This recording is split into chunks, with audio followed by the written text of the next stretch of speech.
len 6 minút. Tam Pak ukazuje nohy, Ben Pakulský, tak ako prezývajú Pac-Man. Pakulský má obrovské nohy, obrovské stehná, výborná kvalita. Je to strašné. Ja som také nohy od momentu Paul de Maja nevidel ani. Také nohy nemá nikto. Ešte tam je Branch Warren, lenže ten je krátky a je tam ešte v podstate Evan Santopani, ktorý má obrovské nohy. Ale to, čo som videl na Pakulskom, to je to pravda, že je to trošku nevyvážené. Nevidel som vrch, pretože mal mikinu, ale tie nohy boli brutálne. To je niečo neskutočné, tie nohy. Odporúčam si pozrieť ten videoklip na tej stránke. Je to niečo neskutočné. Bolo to paradoxné, že na tej stránke sa ten videoklip ukázal, keďže Pakulský je sponzorovaný Flexom, s Vaderom teda. No a ďalší, ktorý môže určite prekvapiť, je Eduardo Correa. Eduardo Correa sa môže, ak príde v superforme, čo ja nepochybujem, že príde, pretože Eduardo vždy prichádza v superforme. Eduardo má super podmienky v Brazílii. Eduardo je najlepší kulturista v Brazílie. Vlastne má podmienky, je tam firma Probiotika, ktorá v súčasnosti sponzoruje už aj veterána, ktorý už nesúťaží, Denisa Jamesa. No a vlastne táto firma mu dáva všetko, čo si on požiada. Čiže on je vlastne len doma, v podstate ako naozaj profesionálny život. Nemusí sa naháňať, nemusí sa stresovať na všetky podmienky. Probiotika mu v podstate platí na to, aby sa mal sústrediť čisto iba na súťaženie. No, on je podľa mňa čierny kôň súťaže, ktorý by sa mohol prešmyknúť do prvej trojky. Ale je tu ešte Brandon Curry, ktorý je obrovský talent, krásny. Ja som ho videl na Olympii, strašne sa mi páčil. Jediný jeho problém je dostať sa do formy. Brandon má dar od Boha, že má neskutočnú genetiku. Má krásne oblúkle, proste svaly, tu sa to volá teda belly.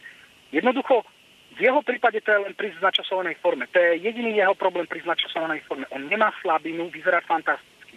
Netreba však zabudnúť na obrovský talent, ktorý minulý rok skončil 11. len o maličkom utieklo top 10 na Olympii, Sean Raden. Sean vyzerá neskutočne a všetci ho pripisujú, že je taká zmenšená napodobenina Flexa Willera. Budem len rád, keď sa dostane do top 5, myslím, že na to má, ale tiež netreba zabudnúť na Fada Abiada, v podstate Arab, ktorý žije v Kanade, ktorý minulý rok skončil tretí na Flex Pro. Ja len chcem pripomenúť, že zmenami, ktoré som teraz spomenul, bude pre Fada Abiada skutočne ťažké obhájiť tretie miesto. Bude skutočne ťažké. Fad nie je nejaký kulturista, ktorého keď zbadá človek na pódiu, že mu to vybali oči. Fad je dobrý kulturista. Ja mu neberiem žiadne jeho, neberiem mu nič z jeho kreditu. Ale čo chcem povedať je to, že nemyslím, že Fad bude mať obrovské problémy obhájiť to tretie miesto. Nemyslím, že skončí do tretieho miesta. Ja osobne si myslím, že tam sa Pakulský s Bekem pobijú. Ja všetko spomínam len papierovo. To znamená, že ak príde niekto mimo formy, tak Abiad môže skončiť druhý. Tam je to naozaj ťažké. Pokiaľ ja to rozprávam len z toho titulu, že viem, že všetci prídu v perfektných formách, tak v takom prípade mám obavy, že Fad bude mimo top 3. Jasne, súhlas. Ja osobne najviac očakávam vystúpenie Eduarda Correju, lebo pre ňo to je vlastne prvé vystúpenie v Open kategórii. No. On vlastne v roku 2007 mali sme možnosť ho vidieť v Jeju na majstrovstvách sveta, kedy vyhral majstra sveta v 85-ke a potom vlastne súťažil v 90-ke a veľmi úspešný bol v tej 202-ke, takže zvedavý som na ňom. Aké máš informácie súvisiace s prípadom Viktor Martínez? To by ma zaujímalo. No Viktor, v momente, ak sme tu dovolali, tak zapätí v nedelu na to, alebo myslím v pondelok to bolo, vyšiel nový rozhovor. Ja osobne si s ním aj dopisoval. Je to v podstate chalan, ktorý spolupracuje s Muscular Developmentom už roky. Ron Harris má naozaj výborné články. Ja som mu dal kompliment, že naozaj Ron, tvoje články sa dajú čítať. Je to fakt, on postretal za svoj život toľko profesionálnych kulturistov, či už Mike Matarazzo. Proste stretol desiatky známych kulturistov, má kopec zážitkov. Je to fantastické čítať jeho články. No a vlastne prišiel do väzenia na to druhé pojednávanie, no a urobil zvykom rozhovor, čo sa vlastne stalo a zosumarizoval situáciu, ktorá momentálne zvykom je. Čiže najčastejšie informácie s Viktorom sú tie, že sudca, ktorý sa zaoberá jeho prípadom, na žiadosť Viktorovho právnika potvrdil tzv. waiver.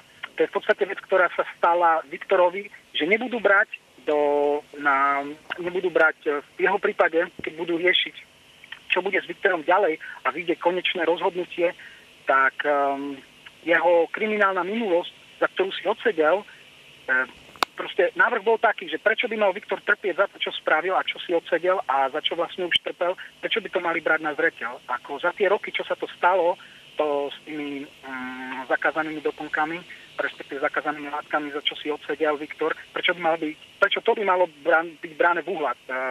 Takže nie je, ako by som to povedal, chodia mi anglické slova porozumie.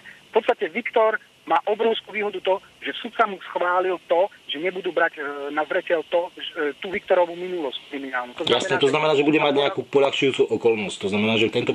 Áno, správne, ty si teraz prišiel na tú slovku. Má poľahčujúcu okolnosť, nebude... Vieš, v Amerike je jedna vec. V Amerike, keď je súd, v Amerike nezasadá tak, jak na Slovensku. Ja neviem, aký je slovenský súdny systém, ale tu... Veríme, že my ho nebudeme takisto poznať. No.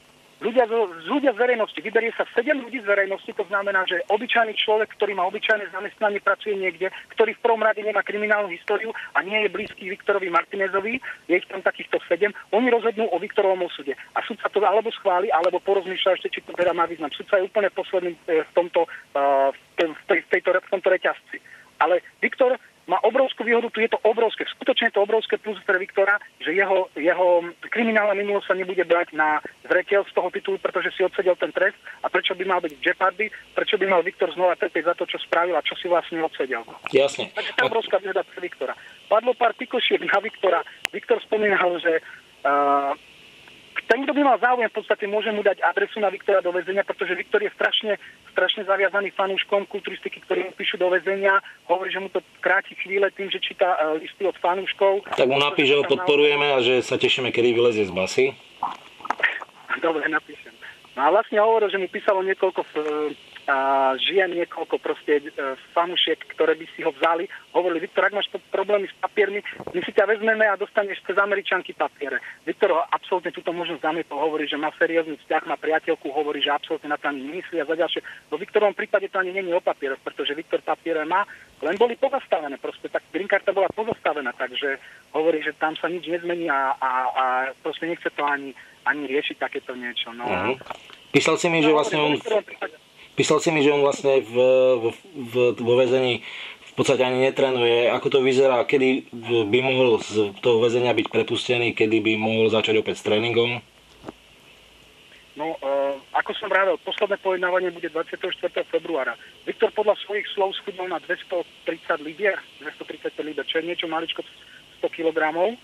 A bavil, že je to logické, že proste schudol. Nemá žiadnu stravu, nemá v podstate možnosť trénovať a ani ho nechcú preveliť do iného väzenia. Je tam nedaleko je väzenie, kde v podstate sú nejaké možnosti, nejaké proste veci, kde by mohol trénovať, ale jednoducho Viktor je tam, kde je.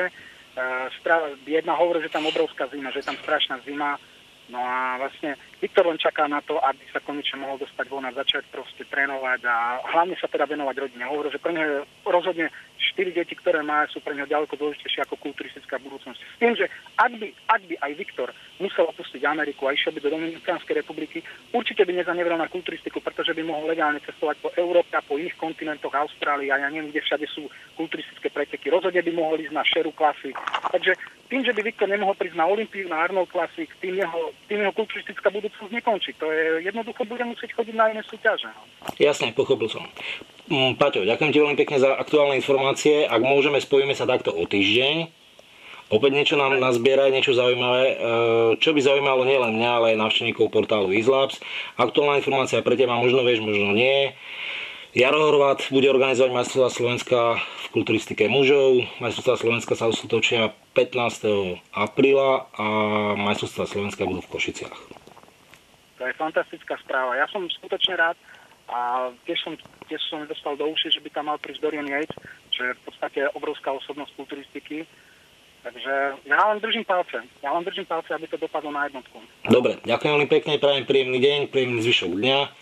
No a uži si víkend. Ďakujem pekne ešte raz. Ďakujem veľmi pekne aj Igorko. Pekný deň.